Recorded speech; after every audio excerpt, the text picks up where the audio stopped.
अपना समझेंगे उस पर ध्यान चला जाएगा। जैसे आप सभी हमारे अपने हैं, साहब भी लिखे हैं, तो ध्यान में है कि ये बारिश कहीं बरस जाएगी तो हम आप भीग सकते हैं। तो अब महादेव साहब भी थोड़ी देर इसको भी रोकेंगे, ताकि उनकी मर्जी है, वो जो चाहेंगे वो होगा। तो जिससे हम आप अपना संबंध बनाएंगे, उसकी फिक्र रहेगी, उसकी चिंता रहेगी, मन में उसका ध्यान रहेगा, ध्यान लगा रहेगा। तो साहब ने कहा कि अपना बनाओ शिव को। जब गुरु आपके अपने हो जाएंगे तो उनका काम भी कर लीजिएगा। काम क्या है? दूसरा सूत्र है, लोगों को बताना है कि शिव मेरे गुरु हैं, आपके भी हो सकते हैं। महादेव को गुरु बनाने के बाद हमारे आपके जीवन में जो परिवर्तन हुआ है, जो बदलाव हुआ है, उसको समझा देना है और कुछ नहीं करना है। इसमें लगता है कि कुछ करना है, कुछ बोलना है, किसी को समझाना है, कुछ भी नहीं करना है। जो हमारे आपके जीवन में घटित हुआ है शिव को गुरु बनाने के बाद, बस वो बता देना है। और ऐसा कोई भी आदमी नहीं है इस धरती पर, जंगल हो, पहाड़ हो, घर हो, रेत हो, रेगिस्तान हो, महल हो, जिसने शिव को अपना गुरु बनाया है और उसके जीवन में बदलाव नहीं है, उसका जीवन बदला नहीं है, अच्छा नहीं हुआ। ऐसा कोई नहीं है। कोई भी खड़े होकर नहीं कह सकता है कि महादेव को हम गुरु बनाए, साहब जी को हम अपना समझे तो हमारा कष्ट कम नहीं हुआ, हमको परेशानी कम नहीं हुई। इसके लिए साहब की दया मानते हैं, इससे जुड़ते हैं, आगे बढ़ते हैं। तीसरा उन्होंने कहा कि नमः शिवाय को प्रणाम करने की कोशिश करिए। नमः शिवाय उनका मंत्र है, महादेव का मंत्र है। हम आप जानते हैं कि मंदिरों पर लिखा रहता है ना, ओम नमः शिवाय भी लिखा रहता है, नमः शिवाय भी लिखा रहता है, पंचाक्षर मंत्र भी लिखा रहता है।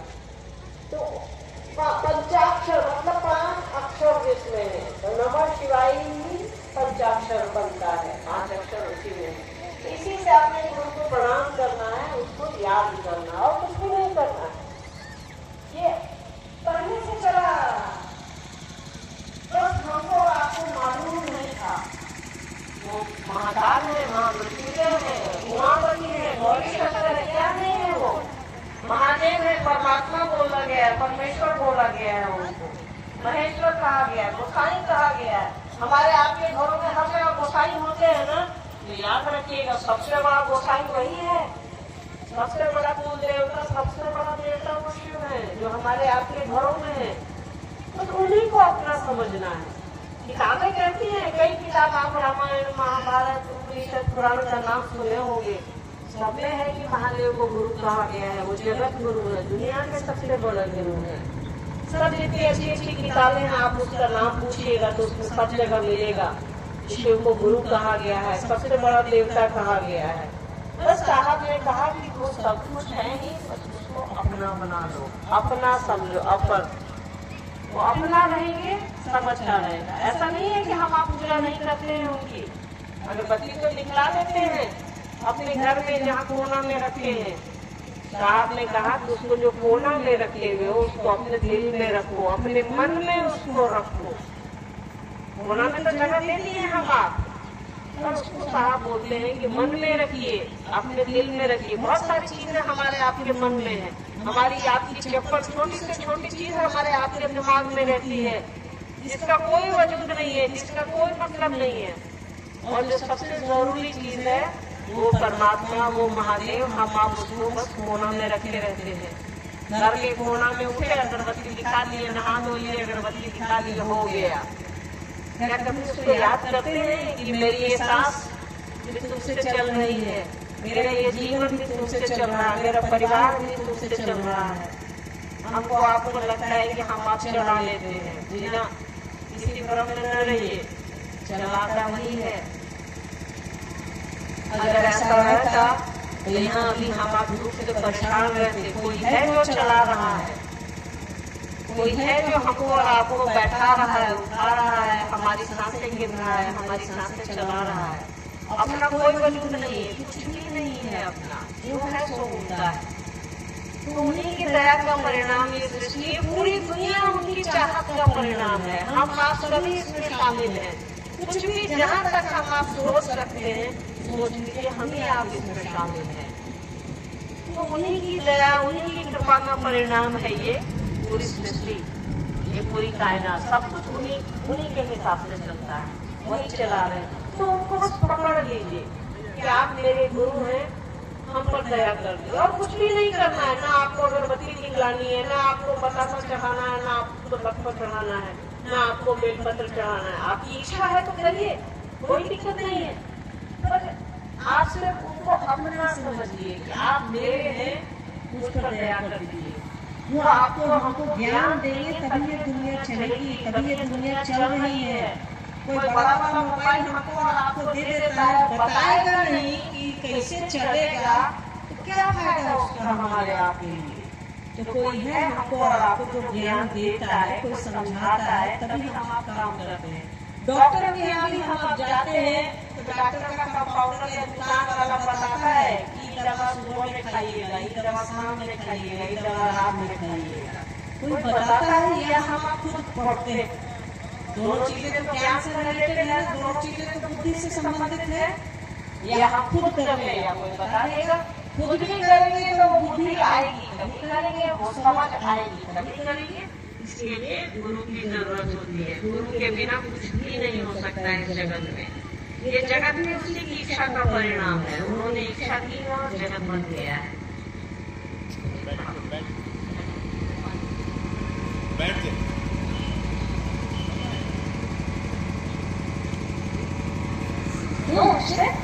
दया मांगिए, ज्ञान मांगिए कि हाँ हमको बुद्धि दीजिए सरकार। दुनिया में तो भेजे हैं, ये आपका ही काम है हमको भेजना। अपने मन से कोई नहीं आता है और अपने मन से कोई नहीं जाता है। अगर जो आ जाता है तो जाना नहीं चाहता है, पर फिर भी हम आप चले जाते हैं। न कोई अपने मन से आता है। इस धरती पर अगर लोग ऐसे ही आते रहते तो कई ऐसे माँ बाप हैं जो निसंतान हैं, यानी किसी की मर्जी चलती है हमारे आपके ऊपर। हम आप अपने मन के मालिक नहीं हैं। छोटी छोटी चीजों में हमको और आपको लग सकता है कि हमने ये काम कर दिया है, हमने ये कैसे थोड़ा सा घी मिला देते हैं हम लोग तो खाने का स्वाद बढ़ जाता है। वैसे ही वो महादेव हमारे आपके भीतर है, थोड़ा थोड़ा है, तो उसको बढ़ाना है, उसको जगाना है। अपने भीतर उस शिव को जगाना है, अपने भीतर उस परमात्मा को जगाना है, जिससे हमारे आपके जीवन का स्वाद बदल जाए। खाने में हम आप अचार ले लेते हैं, घी ले लेते हैं, नमक ले लेते हैं, चीनी मिला लेते हैं, तो स्वाद बदल जाता है कि नहीं बदल जाता है? वैसे ही वो परमात्मा हमारे आपके इस जीवन का स्वाद है, जो हमारी आपकी दिशा और दशा को बदलते हैं। हमको और आपको समझाते हैं, चलाते हैं, कुछ काम के लिए समझाते हैं कि ये करना है या नहीं करना है। अब आप कह सकते हैं कि तो दिखते नहीं है तो समझाएंगे कैसे? वो हमको और आपको अपने ही जीवन से, अपने ही काम से, अपने ही हाथ पैर से समझाते हैं। आपकी आंख से वो परमात्मा आपको देखता है, मेरी ही आंख से वो शिव देख रहा है। उसी के यूनिट हम सभी हैं। तो इसके लिए शिव को गुरु बनाइए। इससे अच्छा कोई गुरु नहीं है, इससे अच्छा कोई पिता नहीं हो सकता है, इससे अच्छा कोई माँ नहीं हो सकती है, इससे अच्छा कोई दाता नहीं हो सकता है। तो किसी से मांगेगा तो कहेगा नहीं है या है, तो शिव एकमात्र ऐसे दाता है जिससे आप मांगते हैं तो मिलता है। इसके लिए गुरु की आवश्यकता है। गुरु बनाइए और अपने जीवन को सुखमय करिए, शिवमय करिए। देखते हैं कुछ जिज्ञासाएं हैं क्या? अपना गुरु बनाया है और शिव शिष्यता में कहाँ तक शिव खड़े उतरते हैं हम समझ नहीं पा रहे हैं। कृपया समझाने का प्रयास करें। देखिए हमारे आपके जीवन में गुरु का जो महत्व है वो किसी और का हो ही नहीं सकता है। हमने कहा ना कि वो परमात्मा आपकी आंखों से काम करता है, हमारी ही आंखों से काम करता है, हमारे ही हाथ पैर से काम करता है। वो गुरु अपने शिष्य में उतरते हैं। स्कूल कैसे आप समझते हैं कि कोई बहुत अच्छा स्कूल है? आपके महावीरगंज रामानुजन का कोई बहुत बढ़िया स्कूल होगा, कैसे समझते हैं? बिल्डिंग से समझते हैं, उसके घर से समझते हैं, उसके बच्चों से समझा जाता है कि उसके विद्यार्थी का 10वीं में कितना नंबर आया है मैट्रिक में। इससे हम आप समझते हैं कि वो स्कूल कैसा है। 12वीं में कितना नंबर आया है, इससे हम आप समझते हैं कि वो स्कूल कैसा है। किसी स्कूल के बच्चे डॉक्टर, इंजीनियर, कलेक्टर बनते हैं या नहीं बनते हैं, उससे हम आप समझते हैं कि स्कूल बहुत बढ़िया है। सिर्फ बिल्डिंग से नहीं समझ में आता, तो गुरु कैसा है, गुरु हमारे आपके मन में उतरा है या नहीं है, हमारे आपके आचरण में, हमारे आपके जीवन में उतरा है या नहीं है, ये विद्यार्थी बताएगा। ये हमारा और आपका आचरण बताएगा कि हम आप शिवशिष्य हैं या नहीं हैं, या बन रहे हैं या बनने की दिशा में आगे बढ़ रहे हैं। सिर्फ बोली से नहीं, बोली से तो हम आप बहुत कुछ करते हैं, बोली से तो हम आप सब साहब हजरत जी और नीलिमा नीलमानंद जी से ऊपर है, और क्या हमारा आपका आचरण शिवशिष्य जैसा है?